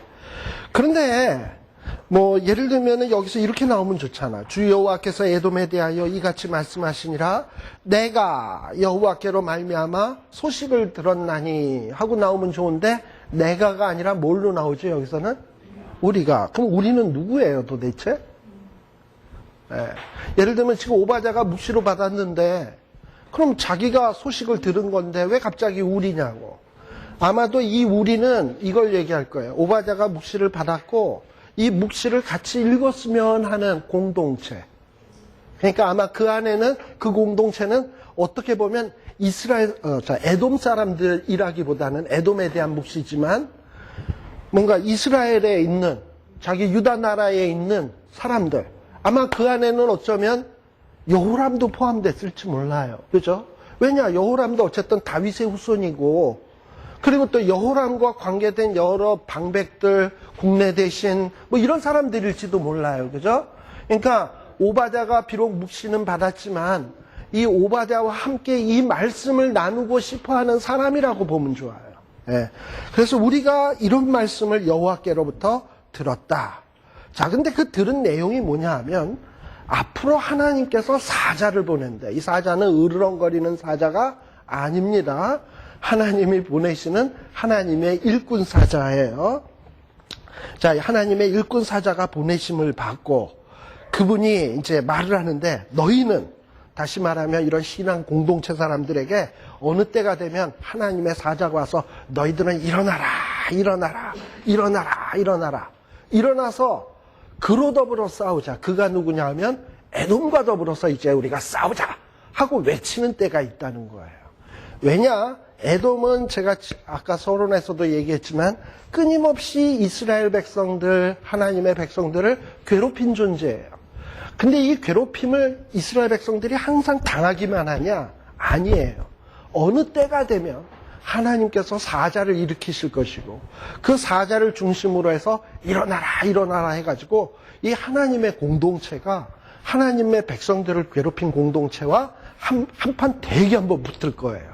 근데 그때가 되면 그동안에는 하나님의 공동체가 이렇게 하나님의 공동체를 대적하는 그런 공동체에게 맨날 피해만 보다가 맨날 두들겨 맞기만 하다가 이때가 되면 크게 승리하는 때가 온다는 거예요. 그래서 일어나라, 일어나라, 일어나라 하는 거예요. 자, 그러면서 하나님께서 2절서부터 보게 되면 에돔에 대한 이 심판의 메시지가 선포되기 시작합니다. 이제 하나님이 때가 되면 1장 2절 하나님이 때가 되면 여기서 말하는 너는 누구냐면 에돔에 대한 묵시니까 이 에돔 나라가 열국 중에서 아주 미약하게 될 것이다. 지금은 뭐 동생 나라를 깐주발 괴롭히고 이 동생 나라의 식민지로 돼 있다가 독립해가지고 지금 큰 소리 치고 있지만 어느 때가 되면 하나님께서 아주 심히 미약하게 하겠다는 거예요. 그리고 아주 멸시를 받게 하겠다는 거예요. 그런데요, 이 에돔 사람들은 이 에돔이라고 하는 땅이 어딘가 하는 것을 잠깐 한번 보십시다. 여러분들 지도에 보면은 14페이지를 한번 보세요. 안 나오네. 여기에. 네.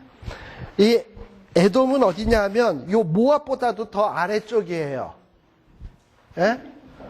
14페이지에 나올 줄 알고 보자 그랬더니 이 모압보다도 더 아래쪽입니다. 남쪽.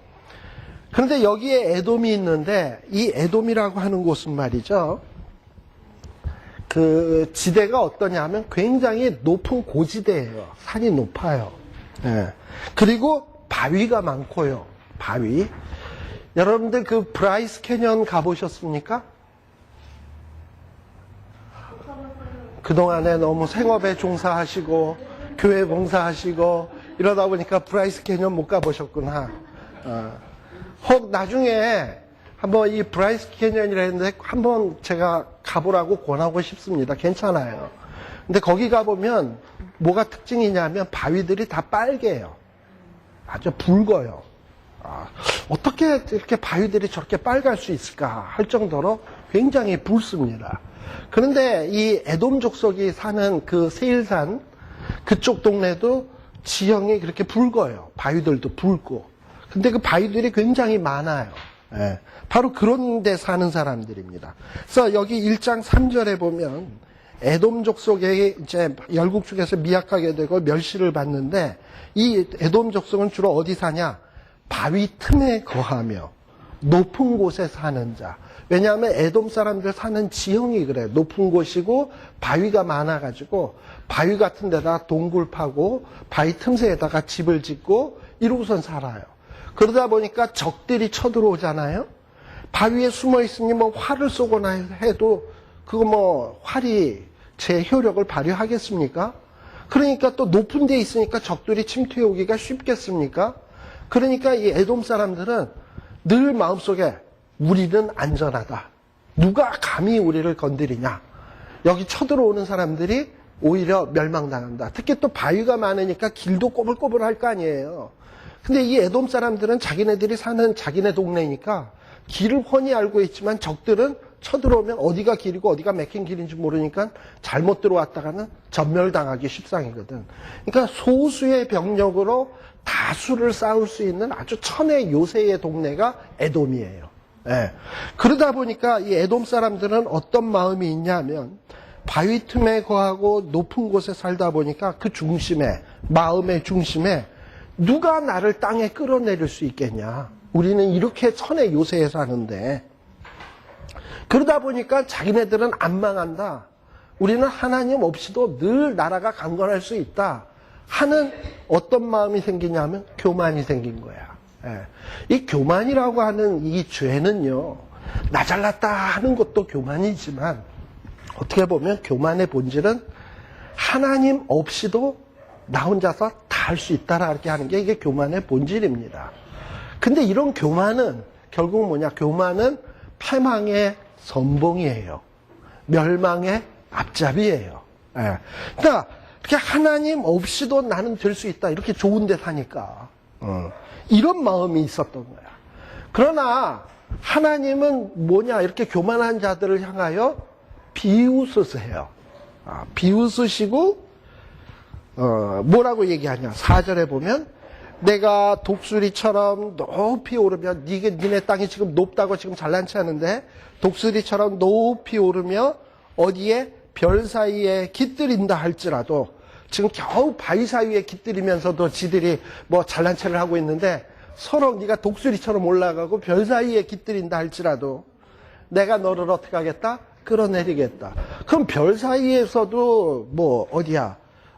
독수리처럼 높이 오른 데서도 하나님이 끌어내릴 수 있는데 겨우 산 위에 있으면서 바위 틈 정도에 깃들이면서 하나님이 끌어내리는 거는 하나님 입장에서는 식은 죽 먹기지 뭐. 예. 선생님 별 사이라고 하는데 그 우주선 날리는 거 미리 예언하는 거 같은데. 아유, 너무 그렇게까지는 가지 맙시다.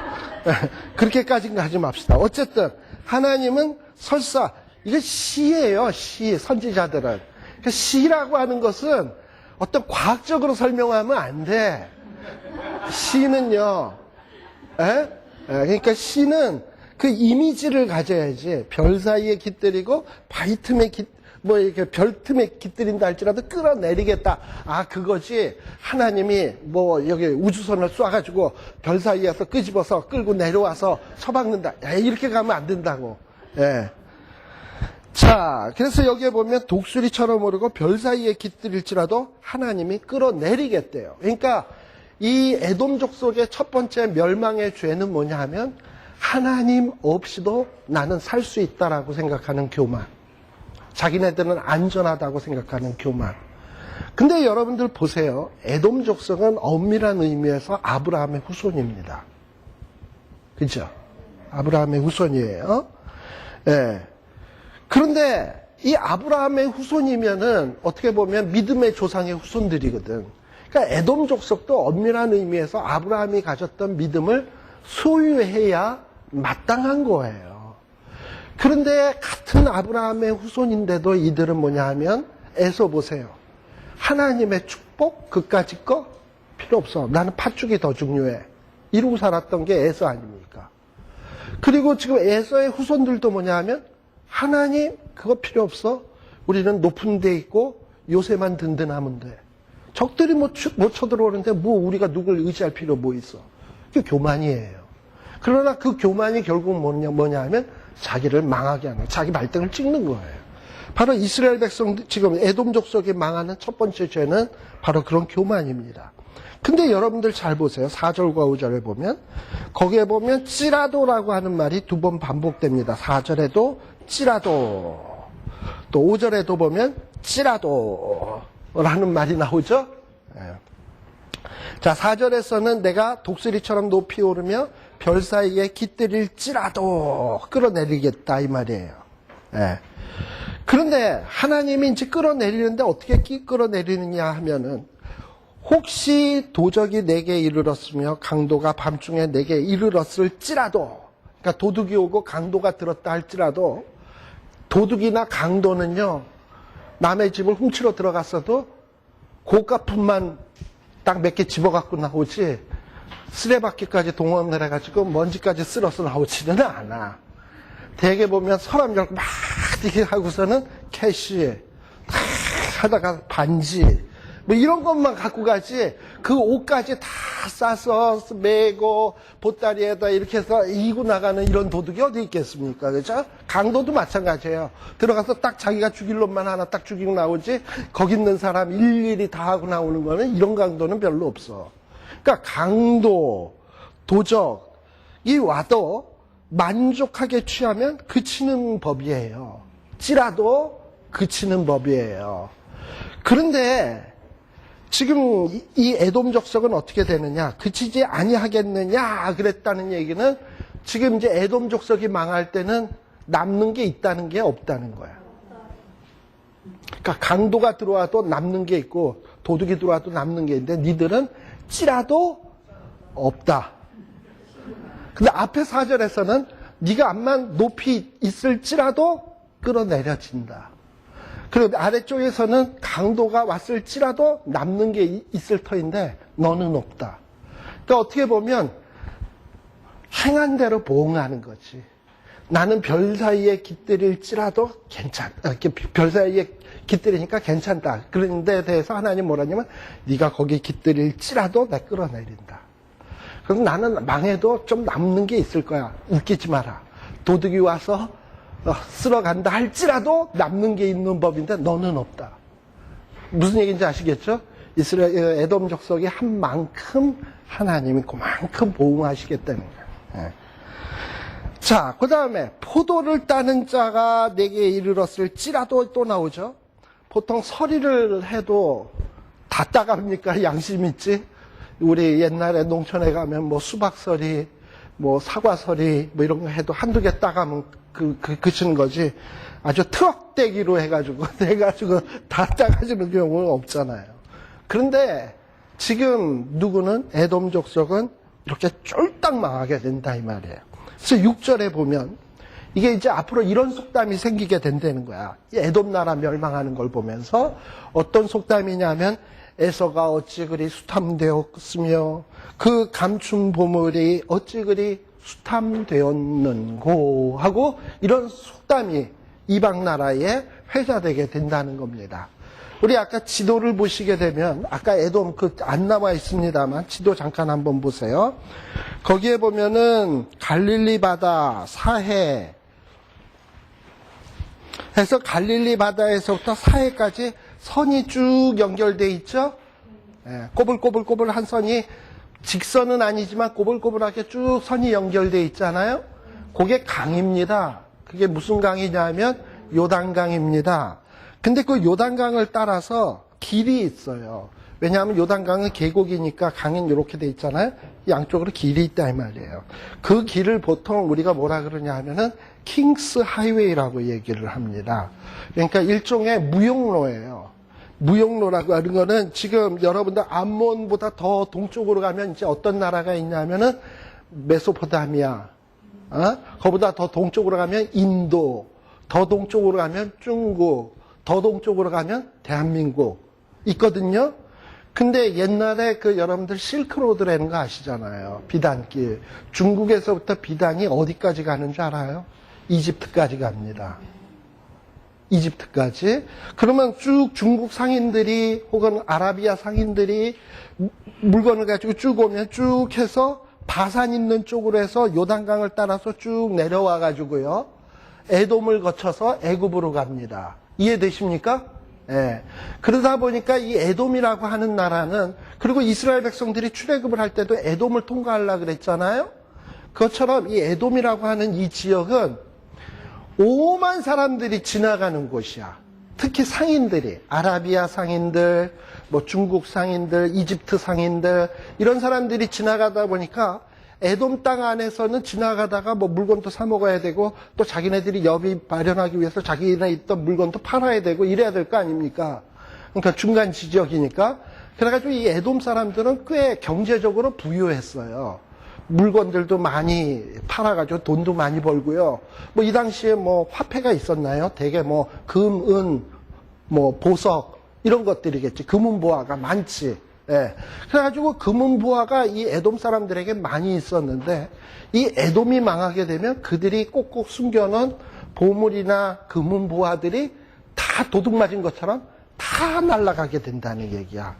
그래서 여기 지금 오바댜서에 보게 되면 뭐라고 돼 있냐면 에서가 옛날에 잘 나갈 때는 이 무역 상인들을 통해서 돈도 많이 벌고 보석들도 바리바리 쌓아놓고 집집마다 다 이렇게 많이들 갖고 있었는데 하나님이 심판을 하게 되니 어찌 그렇게 쫄딱 망하고 남는 게 없을 정도로 다 털렸나. 어떻게 이렇게 털릴 수가 있나. 완전히 진공청소기로 청소해낸 것처럼 싹 쓸어간다 이 말이죠. 이렇게 심판당한다. 그러니까 에돔이 얼마나 철저하게 하나님 앞에 심판될 것인가를 보여주는 성경 구절이에요. 또 7절에 보세요. 에돔 족속은 또 어떻게 망하냐. 에돔 족속과 약조한 자들이 다 너를 쫓아 변경에 이르게 하며. 그러니까 이 에돔 족속이 되게 어떻게 한다 그랬죠? 이방 나라가 이스라엘 나라를 쳐들어오면 꼽사리 껴서 들어와가지고 뜯어간다 그랬잖아요. 근데 그것도 꼽사리 껴서 들어온다 하더라도 이방 나라 사람들이 묵인을 해줘야 할 수 있는 거지. 남이 털 때 나도 껴서 턴다 그러면 너 뭐야 도대체 이럴 거 아니에요. 그렇잖아요. 내가 털긴 터는데 내가 털고 난 다음에 당신한테 얼마큼 드릴 테니까 좀 봐주셔. 내가 카트 끌고 갈 테니까. 그래, 그럼 너 이따 좀 얼마큼 줘야 돼? 하고 뭔가 약조가 맺어질 거 아니에요. 예. 그러고선 서로 연합군처럼 되어지는 거예요. 그런데 이런 약조한 자들이 언제 봤다고 오히려 에돔 사람들을 이제는 쫓아내게 된다는 거지. 변방으로 쫓아내고 또 너와 화목하던 자들이 유다 나라를 칠 때는 같이 손잡고선 유다 나라를 그냥 동네방네 개패듯 열심히 때렸는데 그렇게 해서 서로 약속하고 때렸는데 나중에는 그 약속했던 나라들이 다 어떻게 하냐 하면은 에돔을 속이고 이기며 또 에돔 나라를 향해서 함정을 베풀고 이런 일들이 생겨진다 이 말이에요. 그러니까 세상에는요 믿을 놈 하나도 없어요. 지금 현재 손잡고 나를 도와주는 것 같지만 그 사람이 앞으로 상황 속에서도 영원토록 나를 도와줄 거라고 생각하는 것은 큰 착각입니다.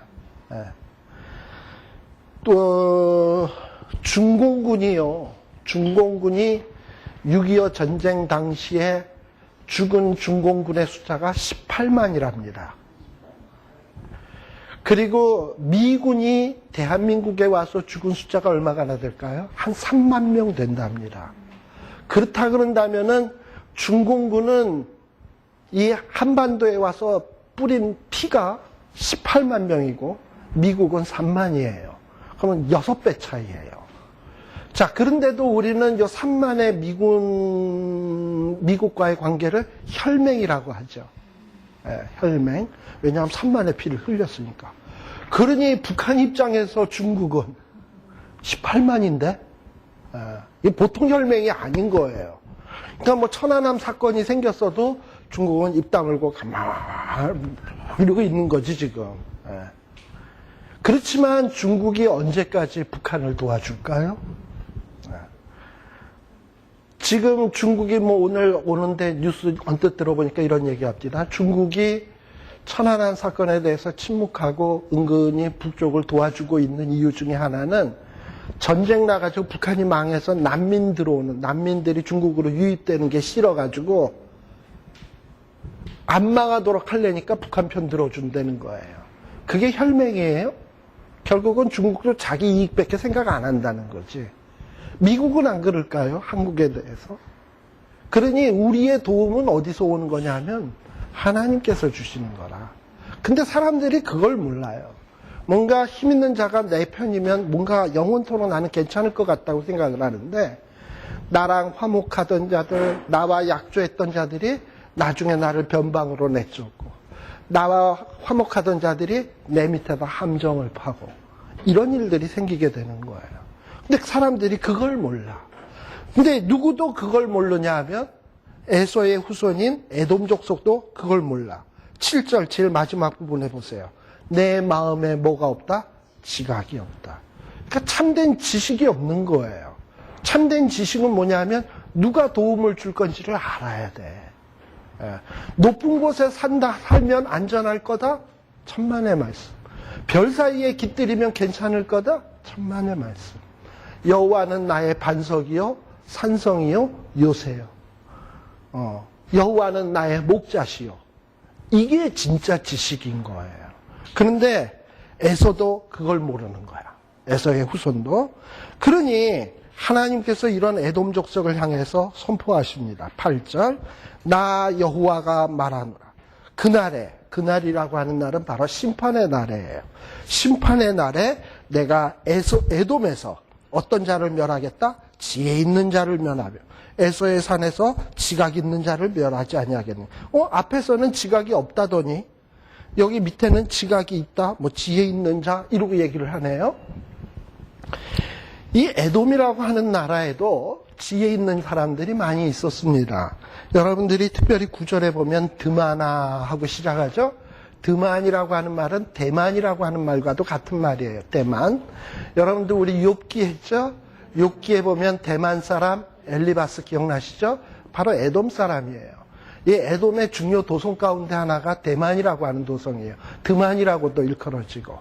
근데 그 엘리바스라고 하는 사람이 얘기하는 거 보면 꽤 똑똑해요. 여러분들 엘리바스, 빌다, 소발 순으로 되는 거 아시죠? 욥의 세 친구 가운데서 가장 똑똑한 사람이 엘리바스예요. 그만큼 에돔의 지혜는 어디에도 꿀리지 않을 만큼 지혜로운 사람들이 많이 있었어요. 그러나 그 지혜는 어떤 지혜냐면 세상의 지혜지. 진짜 지혜는 뭐냐 하면 하나님을 아는 지혜가 있어야지. 그러니까 에돔 안에도 세상에 지혜 있는 사람들이 있어요. 근데 그 지혜가 있으면 뭐래? 자기네들은 높은 데 사니까 괜찮을 거야. 요 정도 생각밖에 못 하는데. 우리는 돈 많이 벌었으니 안전할 거야. 이런 생각밖에 못 하는데 결국은 하나님께서 그런 하나님 없이도 살 수 있다라고 생각하는 자들을 심판하시겠다 이 말이에요. 하나님이 이런 날이 반드시 올 거예요. 그러다 보면 드만이라고 하는 동네, 지혜자들도 많이 모여 사는 동네에 용사들도 막 놀래가지고 심판날이 되면 우리가 이렇게 망할 수가 있나. 우리에게 이렇게 지혜 있는 사람이 있는데 우리가 어떻게 이렇게 망하나. 깜짝깜짝 놀란다는 거지. 예. 그리고 에서의 산이 그냥 뭐 수탐당하고 그 에서의 산에 있으면은 뭐 활을 쏴도 괜찮고 적들이 쳐들어와도 괜찮을 줄 알았더니 그 산에 있는 거민들이 막 그냥 도륙을 당하는 거야. 심판날에. 예. 이런 심판이 있겠다는 거예요. 사실요, 이 에돔의 멸망은 언제서부터 시작이 되느냐 하면 지금 오바댜서에서는 이렇게 나오지만은 바벨론 아시죠? 바벨론이라고 하는 나라가 이제 세져가지고 느부갓네살 왕 때 세계를 점령하기 시작하잖아요. 그때 물밀듯이 밀고 내려오면서 이 에돔 나라가 부분적으로 왕창 망하기 시작을 합니다. 여러분들 그 에스겔서 한번 잠깐 한번 볼까요? 에스겔서 35장 15절 한번 보세요.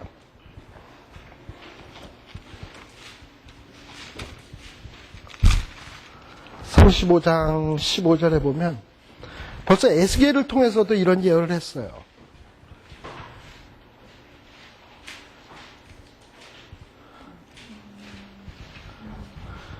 자, 에스겔서 35장 15절 이스라엘 족속의 기업이 황무함을 인하여 내가 즐거워한 것 같이, 여기 뭐냐면 이스라엘 족속이 바벨론에게 멸망을 당했을 때 누가 즐거워했냐면 에돔 족속이 막 좋아했어.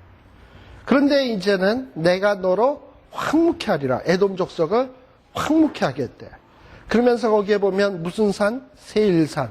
이게 에돔 나라의 높은 산이에요. 세일산아, 너와 에돔 온 땅이 황무하리니 무리가 나를 여호와인 줄 알리라 하셨다라.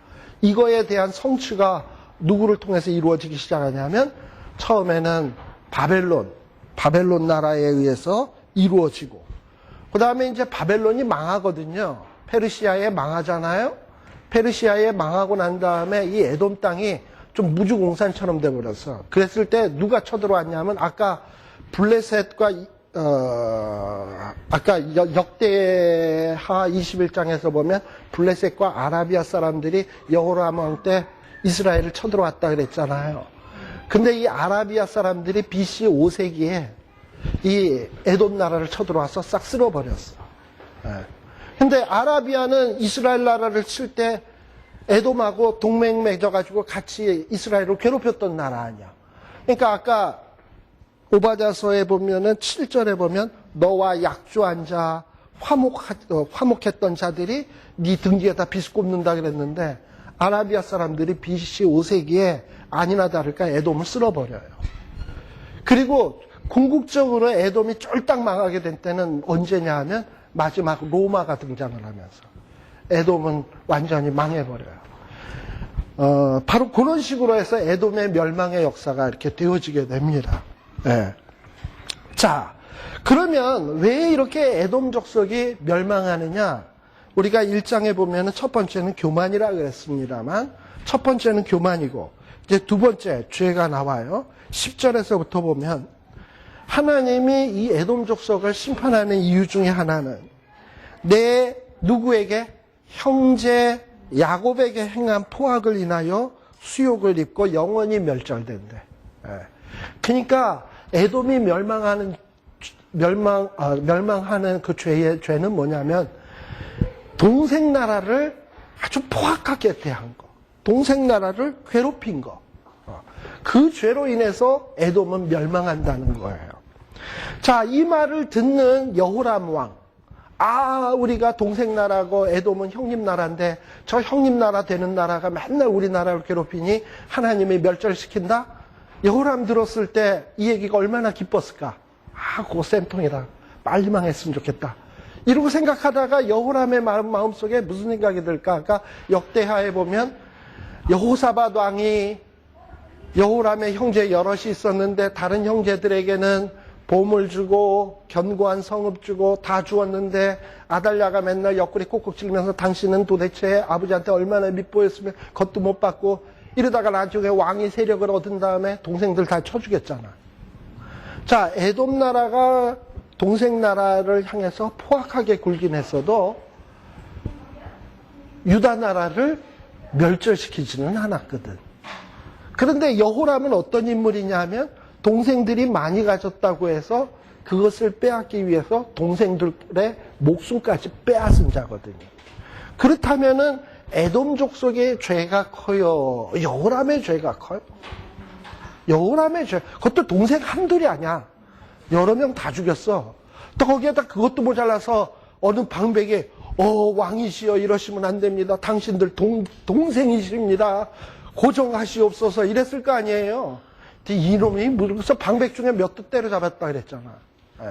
그러니 여호람 왕은 어떻게 보면 에돔 족속보다도 더 잔인하고 더 포악했던 사람이에요. 그러면 정상적인 두뇌를 갖고 있는 여호람이라면 이 에돔 족속이 동생들 잡아 죽인 죄로 멸망한다? 그렇다면 나는 더 멸망해야지. 이렇게 가야 되는 거예요. 네. 이게 바로 오바댜 선지자가 여호람 왕에게 전하는 메시지의 노림수예요. 그냥 노골적으로 얘기를 해버리면 이게 그냥 하고서 오바댜를 목을 당강 쳤을 거 아닙니까? 그런데 여호람도 에돔은 믿거든. 근데 에돔이 망하기를 원하거든. 근데 에돔 망한다 그러니까 좋다고 해벨레 해가지고 듣고 있는 거지. 근데 그걸 이용해서 여호람 왕의 죄를 들춰내고 있는 거야. 이게 선지자들의 메시지의 전략이에요. 여러분들이 잘 알다시피 다윗 왕 때에 나단이라고 하는 선지자가 있었습니다. 나단이라고 하는 선지자가 다윗 왕이 밧세바와 간음을 범하고 난 다음에 와가지고 왕이여 어떻게 남의 여자를 빼앗습니까? 그리고 살인합니까? 이렇게 했습니까? 오자마자 죽으려고? 안 그러잖아. 어떤 부자가 있는데 어떤 가난한 집에 양을 빼앗아가지고 지가 홀라당 먹었답디다. 그랬더니 다윗 왕이 듣더니 그럴 죽일 놈이 있나? 이러고 나오니까 그게 바로 당신이십니다. 이랬잖아요. 이게 선지자들의 전략이에요. 그러니까 선지자들은요, 이 메시지를 일단은 전해야 돼. 근데 말도요, 일단 전해야 되는데, 괜히 첫 마디서부터 긁는 소리 해가지고, 그 다음 말에 귀 닫아버리게 하는 경우들이 참 많잖아. 우리들도 여러분들이 어떤 교회에서나 집에 가정에서도 그렇고 자녀에게나 남편에게 혹은 부인에게 뭔가 충고한답시고 했다가 첫 마디서부터 긁는 얘기로 시작을 해버리면 그 다음서부터는 안 들어. 암만 좋은 얘기를 해도. 그러니까 전략이 필요해. 남편도 아주 들었으면 하는 얘기로 시작을 하는 거야. 듣다가 보면 남편이 고개가 갸우뚱해서 어느 정도 다 얘기했다가 본론 얘기하고 빨리 끝내야 돼. 오바답니다. 예. 자, 그래가지고 포악을 인하여 멸절되리라 해놓고서는요, 그 다음에 말머리를 샥 돌리는 거야. 그러면서 에돔이 왜 망하냐?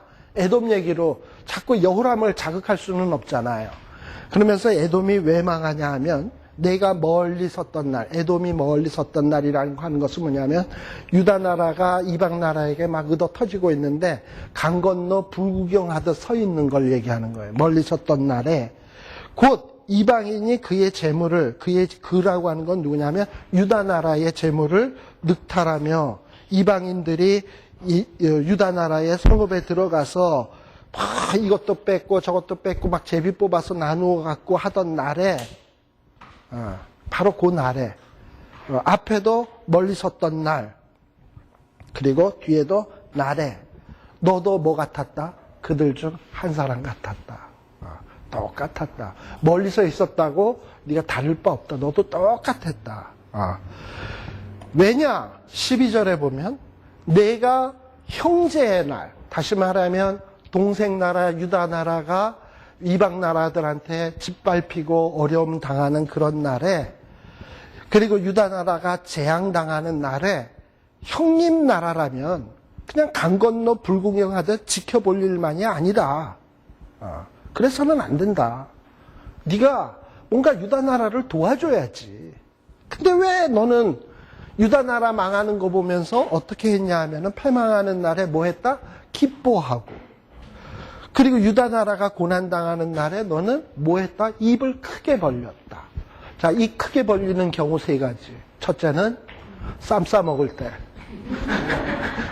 두 번째, 이 크게 벌리는 산에 올라가서 야호할 때. 또 어떨 때는 너무 웃기는 얘기가 있어서 하하하 하고 이럴 때는 또 입이 벌어집니다. 근데 여기에서의 웃는 것은 세 번째 경우예요.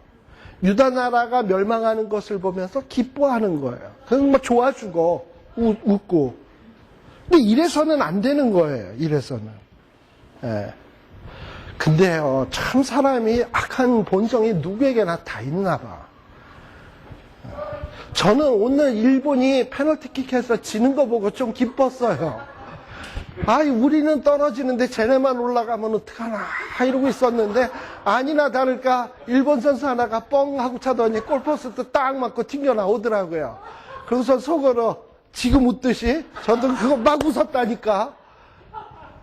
근데 사실은요, 일본이 8강 올라가야 좋대요. 왜냐하면은 보통 이 월드컵에는요, 각 대륙 간 월드컵에 나올 수 있는 그 티오가 있어요. 근데 아시아는 남미, 유럽에 비해서 좀 못하는 나라이기 때문에 티오가 적어요. 근데 지금 아시아에서 얻을 수 있는 티오가 뭐냐면 4.5예요. 네 나라 반의 티오를 갖고 있어요. 이것도 많아진 거예요. 옛날에 한 나라, 두 나라밖에 못 나갔어요. 근데 이게 2002년도에 한국이랑 일본이 16강 올라가고 막 그랬잖아요. 그러면서 이 티오가 많아져가지고 4.5가 된 거거든요. 근데 만일에 우리들이 맨날 16강도 못 올라가고 떨어지고 이랬다면은 이 티오도 줄어요. 근데 이번엔 일본도 올라가고 우리도 올라갔잖아요. 또 일본인은 만일에 8강 올라가고 우리가 또 8강도 올라갔다면 아마 티오들은 더 많아질 수 있었을 거예요. 근데 어쨌든 4.5예요. 그러는 면에서 일본이 올라가야 맞는데도 이 마음속에 일본 페널티킥가 딱 못 들어가니까 왜 이렇게 통쾌하고 이제. 예, 근데 그러면 안 되는데. 근데 바로 에서가 이 동생 나라 망하는 걸 보고 그렇게 즐거워했어요. 아주 못됐죠. 예. 그리고 13절에 보면 동생이 환난 당하는 날에 성문에 들어가지 않을 것이며, 이 형님 나라가 왜 성문에 들어갔을까요? 동생 구출하러? 카트 갖고 들어갔다니까. 그리고 환난 당하는 날에 내가 그 고난을 지켜만 봐서는 안 돼. 그리고 동생 나라가 환난 당하는 날에 그 재물에 손대면 안 돼. 근데 손 댔단 말이에요, 이 친구들은. 그리고 더 얄미운 거는 사거리에 서서 14절. 사거리에 서서 그 도망하는 자. 도망하는 자는 누구겠습니까? 유다 사람들이 적들이 쳐들어오니까 막 도망가잖아. 도망갈 때 어디로 도망가야 제일 좋으냐? 자꾸 좁은 길로 가면 안 됩니다. 자꾸 넓은 길로 가서 사거리로 가야 도망가기가 쉬운 거예요. 가다가 좌회전을 탁 한다든지 우회전을 탁 해야지 그냥 좁은 길로 한 길로 나 있는 데 가면 그건 잡히기 십상이지. 근데 이 에돔 사람들은요, 사거리에 딱 교통순경처럼 딱 서서 이스라엘 사람들이 도망오잖아요. 그럼 거기 서 있다가 에돔 그 뒤에 적들이 쫓아오잖아요. 오른쪽으로 좌회전 딱 하면 쟤 졸로 갔어요. 가르쳐 주는 거예요. 아니면 사거리에 서서 오는 사람은 거기서 붙잡아요. 손들어. 그래서 쫓아오는 사람한테 내가 얘 잡았어요 하고 돈 받고 파는 거예요. 바로 지금 그 얘기가 14절이에요. 사거리에 서서 그 도망가는 자를 막지 않아야 되는데, 유다 사람들이 도망가는 걸 막지 않아야 되는데 막아서서 고난의 날에 그 남은 자를 누구에게 붙였다? 대적에게 돈 받고 팔아먹는 거예요. 동생을. 예. 그래서 하나님이 이 에돔 족속을 멸하시겠다는 거예요. 예. 그러니까 이 에돔 족속이 멸망하는 이유는 첫째는 교만이요. 둘째는 동생에게 행한 포악이에요. 예. 그래서 15절에 보면 하나님이 만국을 벌할 날에 어떻게 하신다? 너의 행한 대로 너도 받을 것이다. 제가 아까 아라비아 사람들한테 당했다는 얘기도 했죠? 예. 당한다 이 말이에요. 그리고 쫄딱 망한다 이 말이에요. 예. 그런데 17절, 네가 그렇게 괴롭혔던 시온산이 있는 유다 나라, 그 시온산은 만국의 벌할 날에도 거기에는 피할 사람들이 있다. 하나님이 심판하는 날에 에서 족속은 망해도 유다족 속에서는, 그 약하디 약한 유다족 속에게서는 피할 자가 있다. 그게 누구냐 하면 야곱족 속인 거예요. 그래서 18절에 보면 이렇게 얘기합니다. 야곱족 속은 불이 된다, 요셉족 속은 불꽃이 된다. 왜 하나는 야곱족 속이고 하나는 요셉족 속일까? 보통 야곱족 속 하면은 이스라엘의 12지파를 얘기합니다.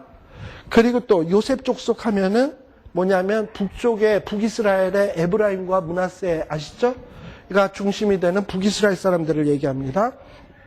그래서 여기 야곱족 속, 요셉족 속은 바로 이스라엘 12지파를 얘기하는 거예요. 이 12지파의 이 족속들이 에서 족속을 태우는 불이 되고, 에서 족속은 불쑤시개 초계처럼 돼버린다는 얘기야. 그래서 지금은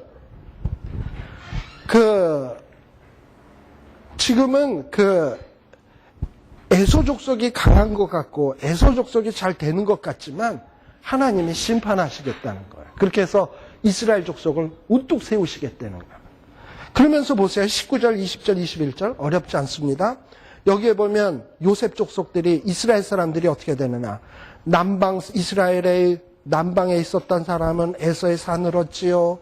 이스라엘 평지에 살았던 사람은 블레셋을 얻지요. 또 그들이 에브라임들과 사마리아들을 얻을 것이지요. 베냐민 지파는 길르앗을 얻는다. 여러분들이 지도를 아까 14페이지 한번 다 보세요.